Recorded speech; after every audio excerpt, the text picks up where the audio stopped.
all face situations where we feel like things are too far gone. We feel like we've wasted time or that it's too late for us. And really the core message of the song, the chorus says, he'll restore the years that were sown in tears because nothing is over. I am so lucky to have our guest today. It is Alexandra Osteen, and she is here to talk about Lakewood Music's newest release. Welcome, Alexandra. Thank you so much. I'm happy to be here and glad to get to talk with you today. We're excited to have you. Okay, so let's talk about Nothing is Over. Yes. So you are obviously heading up one of the newest and most awesome bands in the worship cloud circle industry right now, Lakewood Music. And it's such a great thing because I love that these community-based worship bands are getting their time in the light. I love what you guys are doing, and I loved your live album. So we've been really excited to see this new EP come out. Can you tell us a little bit about how it came about, how you became a part of this great band, and what writing this album has been like? Well, thank you so much. I appreciate you saying that. That is kind.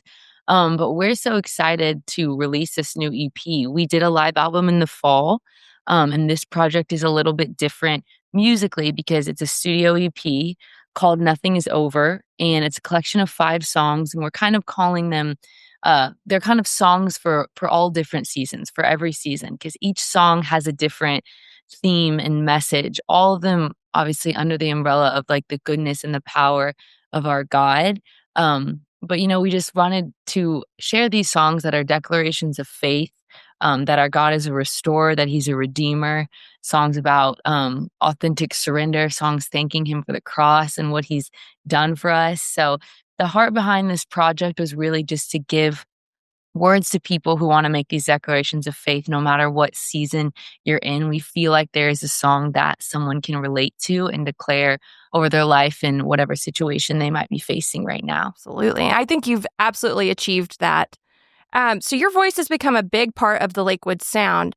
How do you stay creatively inspired and still rooted in the mission of the church when you have this responsibility out in front of you now? Well, I count it such an honor to be able to get to do what I do. I love the local church. I love our church. I love our team. I love the Lord. So honestly, that's how I stay rooted. We are all grateful to get to release these songs into the world and share them with other people. But ultimately, like our first mission is our church. So we're writing songs that we feel like our people and our church want to sing, and we are singing them in our church. And I'm leading worship almost every Sunday at Lakewood in Houston at our church. So I feel like that keeps you so grounded and so centered to just know and to see like what the Lord is doing within our church, and believing and hoping that anybody who hears these songs, anybody who sings these songs in their church would experience God's power through them. So that's really our heart. Is really for our church, and then whatever God wants to do with these songs beyond that, we are grateful and expectant for. You're not just a worship leader in any church. You are a worship leader at Lakewood Church, one of the nation's biggest churches. And not only that, your local church body, but you have a church family around the globe. I mean, including our family. We watch every Sunday from home here in Tennessee. So what does that feel like, knowing that you're writing these songs, yes, to minister to your local people, but also that your church family is millions of people all over the world? Yeah, it's such a blessing to hear that, because it's so cool to see how all these people can be brought together, through church, through the ministry that God has given us. And so we just do our best to steward what God has given us and to continue to preach the message that we feel is the core message of our church, that we have hope in Jesus, that there's no situation that is too far gone, no person who is too far gone, that you can't have a hope in a new beginning in Jesus. So it's very cool to get to meet people and talk with people who are a part of our church, even if they don't live in Houston. And it's an encouragement to us to keep going. And it's also it's an honor to know that people want to be a part of our church. Oh, that's great. I mean, we do. We absolutely love you guys. We love your family. We love your message of Lakewood. We love you too. That means the world. Thank you. So the new EP, Nothing is Over, is out right now. What would you say that you're trying to express most through these 5 songs? Obviously, you said they were seasonal. Do you have like a favorite? Do you have one that feels like it meets you where you are right now? Yeah. Well, the EP is called Nothing Is Over, and that is a song on the EP called Nothing Is Over.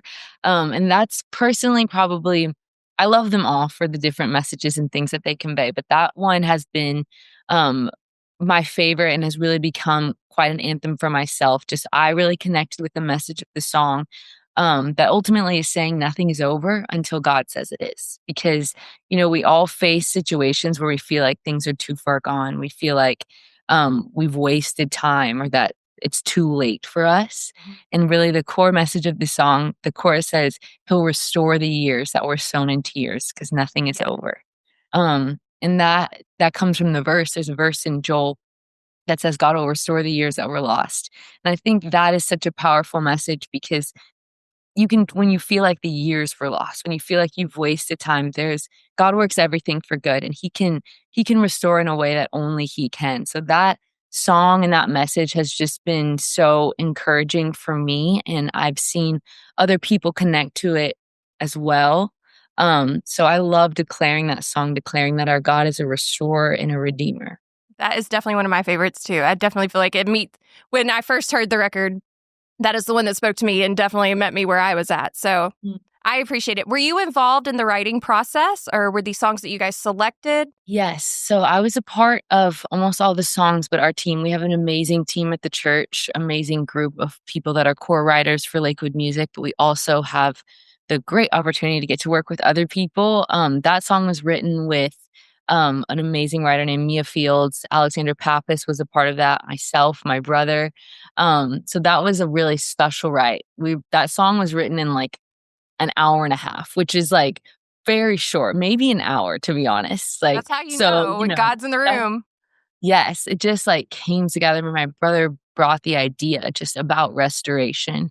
And immediately, like the whole song was just like type, type, type, type, type. And the whole song was done. And I was like, this is from the moment we felt that it was really special because we connected with the message. And you just think, if like you can feel the Lord and you can connect when a song is being written, you have to imagine that other people probably can as well. Yeah. So you were talking about collaborators. I was just reading a little bit about the background on this, and I saw it was mentioned with Mitch, Wong and Alexander Pappas. Tell us about that experience.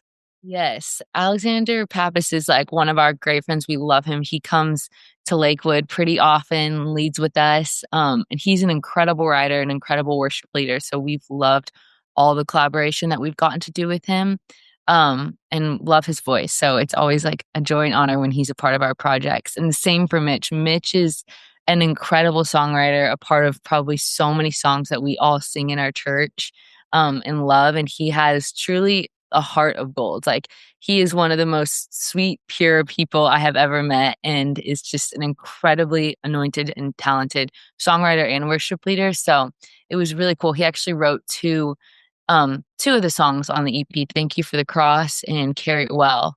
And funny side story about those songs is they were written in the same day, in the same session. What? We wrote both of those songs and we wrote Thank You for the Cross first and we had like an hour-ish left in our session. And in my mind, I was like, okay, yeah, we finished early. Cool, great job, everyone. And he's like, what about the other song idea? Should we write that? And I'm like, we only have like an hour. And he's like, yeah, let's just start it. And then we wrote the whole song. So we wrote both of those songs. That is wild. Yep. Again, another God is in the room moment, totally ordained. So you have been singing pretty much your whole life, I assume, and being an Osteen and in Lakewood Church, growing up in the spotlight a bit. How did you know that this was your calling? When did you know, like, I'm following in the footsteps, I'm stepping up on that stage? Yeah, I've always like loved music since I was a little girl. I remember just always having an affinity towards it. And I guess I would sing around the house and stuff. So when I was, I think like 4 or 5, my parents started doing events in different cities, like church services basically in different cities. And my dad asked me if I wanted to sing a little song at the altar call. And I was actually 4 or 5. So I had no concept of what that meant, that there was going to be people, what I even was signing up for. I was just like, sure, sounds great. Let's do it. And so I started doing that when I was really young. And I don't think that I had the awareness of what the calling was, or I don't think that God really like spoke that to me at a young age, but I do think that he planted that seed in my heart at a young age. And through my childhood years, my teenage years, I think it just developed more. And as I became to understand it more, I felt the calling of the Lord mostly to be in ministry, and it is in worship, which I love. I love leading worship. I love being in atmospheres of worship. But overall, I just feel like God has called me to be a part of, doing what we can to share the gospel and to build his kingdom and to build our church in Houston for him. So yeah, I think probably when I really realized it though, I was like a teenager. I was leading worship in our youth services and all this, and I just really couldn't imagine doing anything else. And I just felt like that was what the Lord had for me. Well, that is wonderful. And we appreciate you following God's calling. And obviously, He's blessing that calling because this record is beautiful. And I know that there's going to be so much more to come in the future. Thank you so much. That means the world. Well, everybody, take time to go and listen to Lakewood's new EP, Lakewood Music. And it is Nothing Is Over. Alexandra, your voice is such a blessing. And we are so happy to have you here today. Thank you. Such a pleasure to talk with you. You're so kind. Oh, thank you.